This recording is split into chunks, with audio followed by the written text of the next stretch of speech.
All right, let's continue our review of redox reactions now by continuing to look at our original example reaction. We can think of this reaction as two half reactions.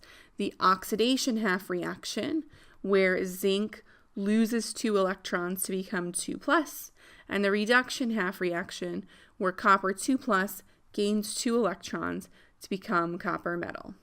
These half reactions are balanced for atoms, but not for charge. So we need to balance them for charge. And we do that by adding electrons on one side or the other to make sure that the overall charge on the left equals the overall charge on the right. So in this case, I need to add 2 electrons here so that I have an overall 0 charge on the right and an overall 0 charge on the left. And likewise, I need to show the gain of 2 electrons here so that I'm neutral on the left and neutral on the right of both sides of that half reaction. If you add the two half reactions together, the equal number of electrons on each side cancel out, and you get the full reaction. So we add those two half reactions together, we get the full reaction of zinc plus copper 2+ produces zinc 2+ plus copper. Whenever you're provided two half reactions, you need to add electrons to balance for charge and then make sure that the electrons are of equal number on different sides. In other words, the number of electrons gained must be equal to the number of electrons lost. If necessary, an entire half reaction is multiplied by a common factor so that the number of electrons is equal. All right, let's walk through a practice redox problem. We're going to make a balanced full reaction from these two half reactions. So you can see that both half reactions, we have 2H plus going to H2 gas, O2 gas plus 4H plus going to 2H2O.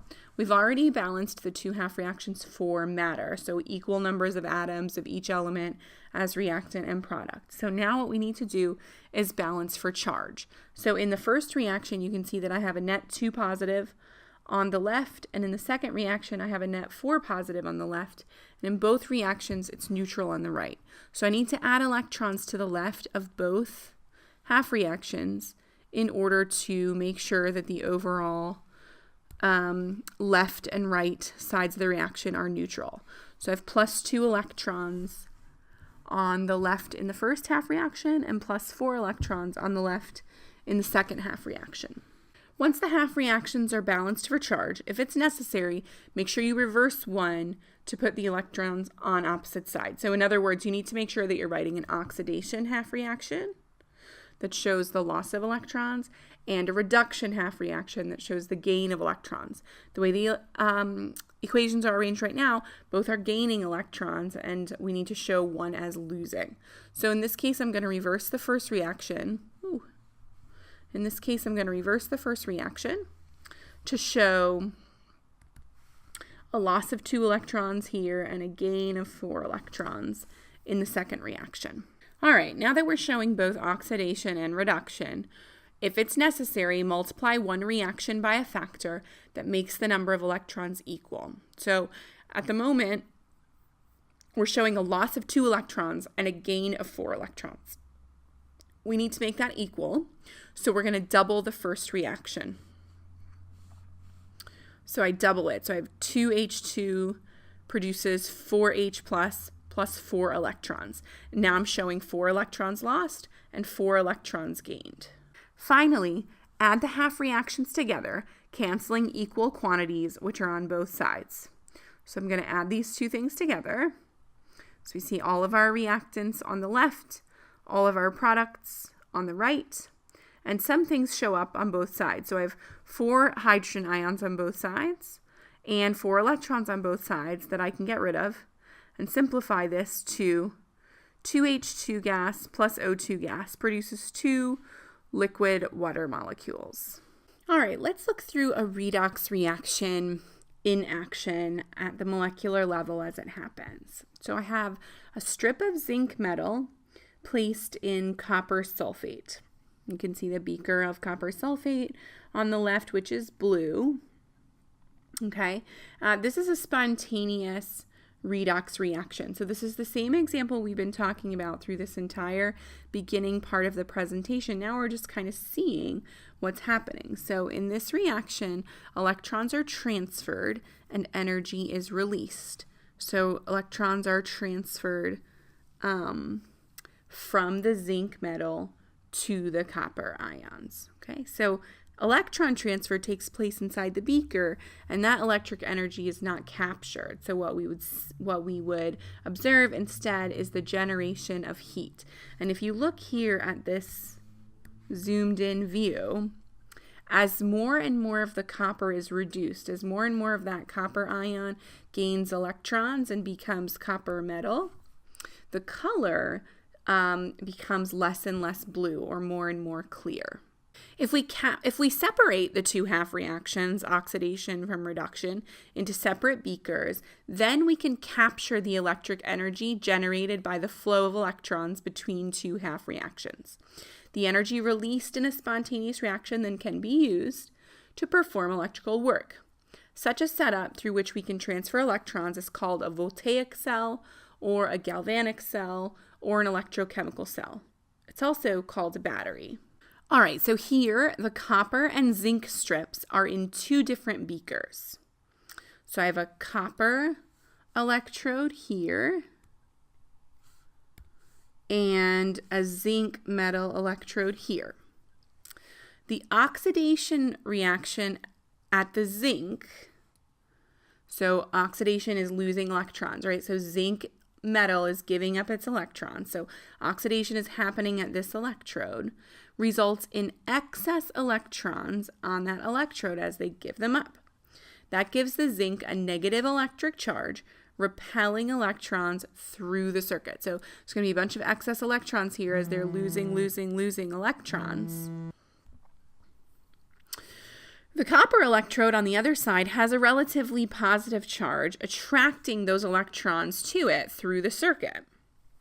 The source of the electrons is called the anode, and the sink of the electrons, so the source where they come from, is called the anode, and the sink, the place that's drawing them to itself, is called the cathode.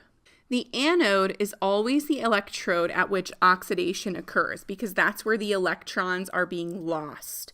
So that's your negative electrode. So we have the anode here.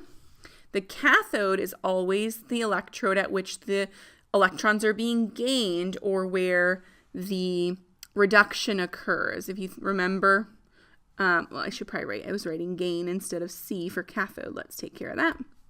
So cathode. So remember that electrons flow from anode to cathode. This can be remembered using this mnemonic. Anox, so in other words, at the anode, oxidation occurs. Red cat, reduction occurs at the cathode. Electrons are generated at the anode and flow through the external circuit, as you can see by this arrow here, to the cathode. The electrons moving through the electric circuit can be used to do electrical work, such as powering phones, cars, etc. So right now, we have a voltmeter connected to read the electric potential difference, but we could certainly connect that to an electrical circuit and do some sort of electrical work. The flow of electrons from anode to cathode leads to an imbalance of charge between the beakers. Of course, as electrons flow, one side will be more negative than the other. That would stop the flow of electrons and the reaction if we don't correct it. The correction is made by the addition of something called a salt bridge. A salt bridge is usually a U-shaped tube that contains a gel, usually an agar, of a salt solution. So the one you see in the diagram is a salt solution made of potassium ions and nitrate ions. The salt supplies the needed anions and cations that flow to the beakers to rebalance the charge. So as electrons leave here, we have to do something to replace them. So these negatively charged nitrate ions enter the solution to replace them and rebalance. As the electrons end up here, we're overly negative on that left side. We've got to do something to balance out that negative charge. So these positive potassium ions flow into the beaker to rebalance that charge. So, as we were just discussing, if potassium nitrate is used in the bridge, potassium ions, cations move to the cathode, and nitrate anions flow to the anode. The charge transferred by the flow of electrons is exactly offset by the charge carried by the flow of ions through the salt bridge. So cations move to the cathode, anions move to the anode. Salt is used since it's comprised of a combination of anion and cation, and therefore furnishes both needed ions, positive and negative, to balance the electric charge. The anions and cations in the reaction do not move through the bridge, just those of the salt.